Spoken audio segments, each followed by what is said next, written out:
Баршаңызға қайырлы күн, сіздермен Ұлжанай, менің каналыма қош келдіңіз. Бүгін сіздермен бір жасағаннан өте дәмді әрі сәтті болып шығатын бауырсақтар дайындап үйренетін боламыз. Ол үшін қажетті ингредиенттердің барлығы төменде описаниеде толық көрсетілген. Алдымен апараны дайындаймыз. Ол үшін жылы суға ашытқы және де жарты шай қасық ұн мен қантты қосып, барлығын жақсылап тұрып осылай араластырамыз. Содан соң оны 10 минутқа кішкене көтерілуге қоя тұрамыз. Оған дейін басқа барлық ингредиенттерді бір табада араластырып дайындап аламыз. Яғни таза ыдысқа алдымен жылы суды құямыз, оған қант пен тұзды қосамыз және де майонезді, сұйық май, яғни күнбағыс майын қосып, барлығын жақсылап тұрып араластырамыз. Оған дейін апарамыз көтеріліп дайын болды. Міне көріп тұрғаныңыздай осындай болып көпіруі қажет. Содан соң оны да жаңағы ыдысымызға қосамыз және тағы да жақсылап барлығын бір араластырамыз.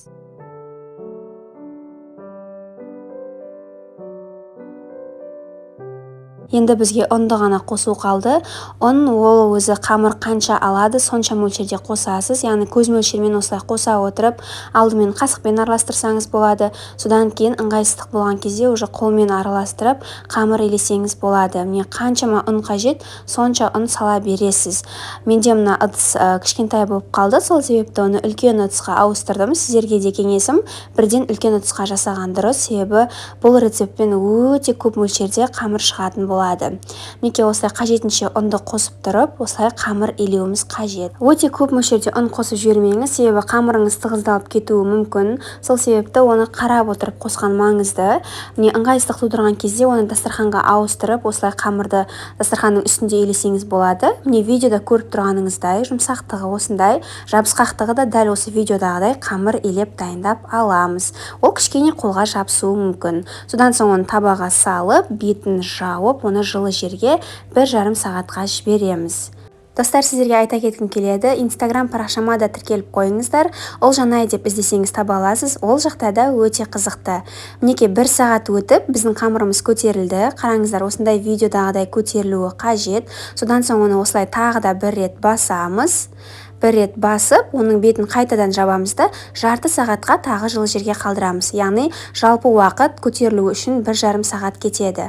Міне 1,5 сағат өтті, қамырымыз жылы жерде тұрды. Енді оны бауырсақтарды дайындауға кірісеміз. Осылай бауырсақ жаятын жеріңізге ұн сеуіп алдымен дайындап аламыз. Содан соң қамырдың бір бөлшегін алып, оның үстіне де ұн сеуіп, осылай қолмен басамыз алдымен. Содан кейін оқтаумен осылай жайып тұрып, қамырымыздың барлығын осы видеодағыдай қалыңдықта жаюымыз қажет. Қамырды жаяр алдында тақтайыңыздың үстіне мол етіп ұн сеуіп алуды ұмытпаңыз.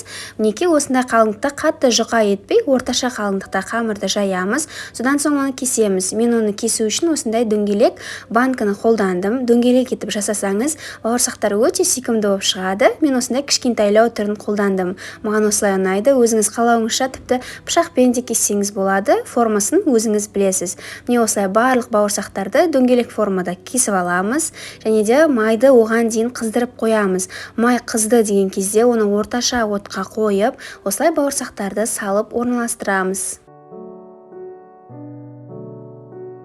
Оны орташа отта пісіреміз және де міндетті түрде майыңыз қызған болуы қажет. Осылай етіп бір жағы қызарғанға дейін бауырсақтарды қуырып аламыз.